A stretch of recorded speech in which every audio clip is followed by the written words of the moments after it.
Assalamualaikum warahmatullahi wabarakatuh. Perkenalkan, nama saya Eka Widiono, bisa dipanggil Widi. Saya mahasiswa Politeknik Pembangunan Pertanian Bogor atau Polmatan Bogor, jurusan Pertanian, Program Studi Teknologi Mekanisasi Pertanian.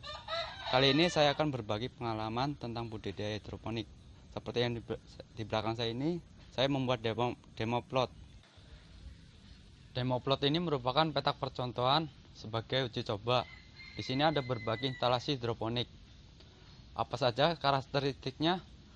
Nah, kita simak video ini sampai selesai ya. Menurut Kunto Heriwibowo dan NS Budiana 2014, sayuran hidroponik akan lebih bagus pada dataran rendah dengan ketinggian 0-300 meter di atas permukaan laut. Suhu yang diperlukan sayuran berkisar antara 27-30 derajat Celcius. Untuk proses fotosintesis, sayuran membutuhkan 8-10 jam setiap harinya. Sirkulasi udara yang baik akan mempermudah tanaman menyerap karbon dioksida. Sirkulasi udara yang buruk akan mempengaruhi kelembaban udara semakin rendah. Daun sayuran akan berwarna coklat, layu, dan bahkan akan busuk. Kelembaban udara yang disarankan berkisar antara 70-75%.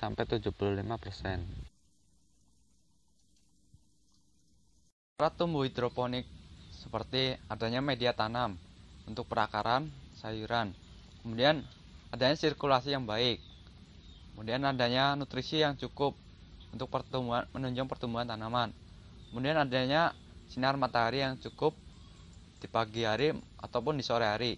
Seperti yang di belakang saya ini, saya memanfaatkan tembok rumah karena di sini saya mendapatkan sinar matahari yang cukup.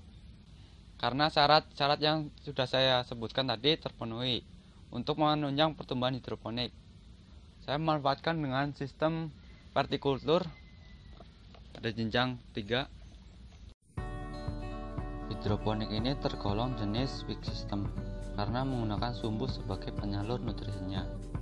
Nutrisi yang di dalam botol akan terserap oleh tanaman dengan prinsip kapilaritas. Hidroponik ini membutuhkan media tanam seperti tanah dan alat sekam untuk menunjang pertumbuhan akar. Jadi akar tanaman tidak selamanya terendam di dalam botol, namun ada sirkulasi udara yang masuk. Arang sekam juga sebagai penyimpan air, sehingga setelah kita tanam, kita tidak perlu menyiramnya lagi sampai nutrisi tersebut habis. Karena bentuknya simpel, kita dapat menaruh hidroponik ini di tempat yang sempit. Untuk mengefisiensikan tempat, kita dapat menaruhnya secara bertingkat.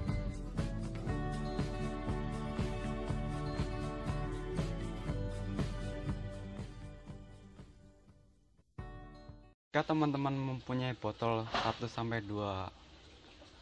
teman-teman bisa mencoba salah satu teknik ini. Karena teknik ini setelah teman-teman menanamnya tidak perlu menyiramnya. Dengan sistem sumbu, otomatis tanaman tersebut akan menyerap nutrisinya. Nah, dengan cara ini teman-teman bisa membantu mengurai pencemaran lingkungan. Biasanya botol-botol seperti ini akan terbuang sia-sia di selokan, di pinggir jalan, dan sebagainya. Selain itu, teman-teman bisa mencobanya dengan berkreasi lebih jauh lagi, dan dengan memanfaatkan botol ini bisa menjadi pot hias seperti ini dengan bantuan kain bekas yang bermotif. Kemudian teman-teman bisa membalutnya, kemudian dikasih pita, kasih hiasan lainnya sekreatif mungkin. Selain menanam sayuran, teman-teman dapat mengikuti tren dengan menanam berbagai jenis tanaman bunga. Teman-teman dapat menyesuaikan dengan membuat pot botol ini semenarik mungkin agar bisa dilihat lebih indah gitu. Kemudian dari sisi kreatifnya, teman-teman dapat mengurangi populasi sampah yang ada di sekitar kalian. Dengan bantuan tali, kita dapat menggantung pot dan menyesuaikan jaraknya. Agar pot tidak goyang tertiup angin, ikatlah kanan kiri pot secara horizontal. Selain sebagai hiasan, Cara ini bisa membuat tirai hidup. Setelah tanaman tumbuh, otomatis akan menaungi teras halaman yang panas. Untuk menambahkan nutrisi, kita dapat menentukan batas bawah dan batas atas. Kita dapat menambahkan sedikit lubang di atas untuk menaruh corong. Selanjutnya, nutrisi dapat dialirkan melalui corong tersebut.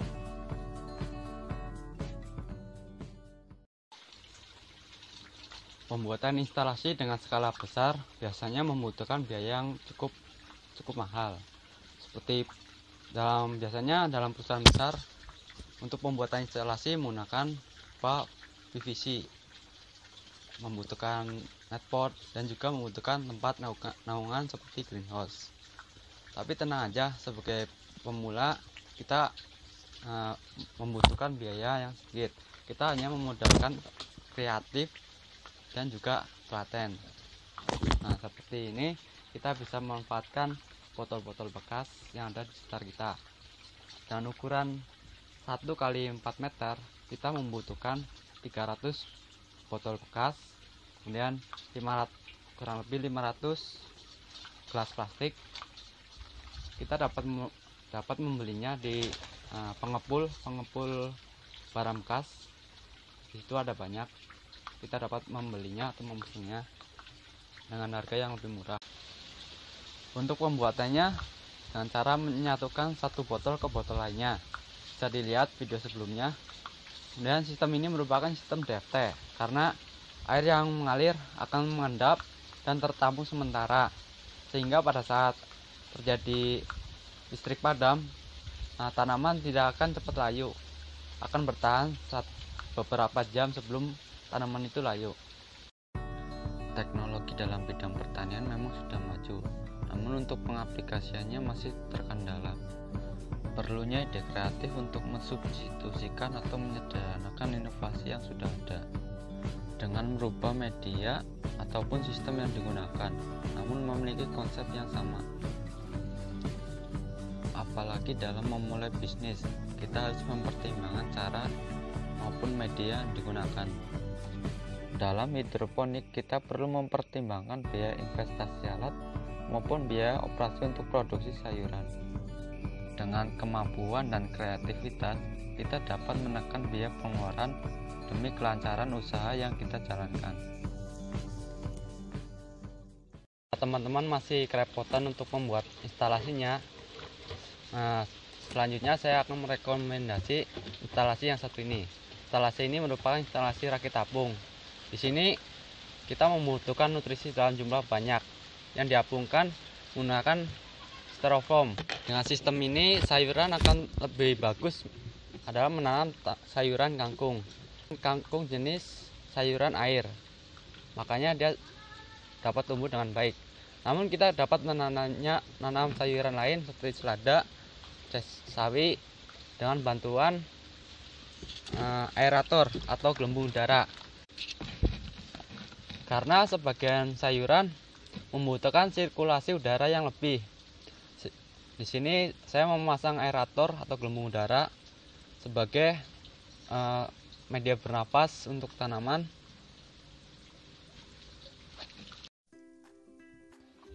Untuk membuat sebuah instalasi, kita perlu memperhatikan berbagai macam dan karakteristiknya, apa kelebihannya dan apa kekurangannya.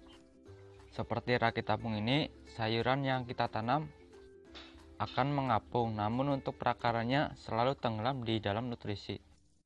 Perlunya pemilihan jenis tanaman dan penanganan khusus agar akar tanaman tidak cepat busuk. Seperti pemasangan aerator dengan tujuan sirkulasi udara lebih lancar dan nutrisi hidroponik akan berputar sehingga tidak terjadi pengendapan. Jika nutrisi albumin sudah terlarut dalam konsentrasi yang tinggi, akan lebih cepat mengendap atau mengkristal. Unsur-unsur dalam hidroponik akan mengikat dan menyatu, sehingga akar tanaman akan sulit menyerap unsur hara yang dibutuhkan. Setelah melihat video ini, instalasi yang mana yang harus dikembangkan? Oke, jika teman-teman tertarik untuk membuat salah satu instalasi ini, teman-teman bisa melihat video sebelumnya, atau saya akan menulis link di definisi video ini. Untuk melengkapi video ini, tulis komentar berupa kritik dan saran. Mohon maaf, cukup sekian dari saya. Mohon maaf bila ada kekeliruan. Wassalamualaikum warahmatullahi wabarakatuh.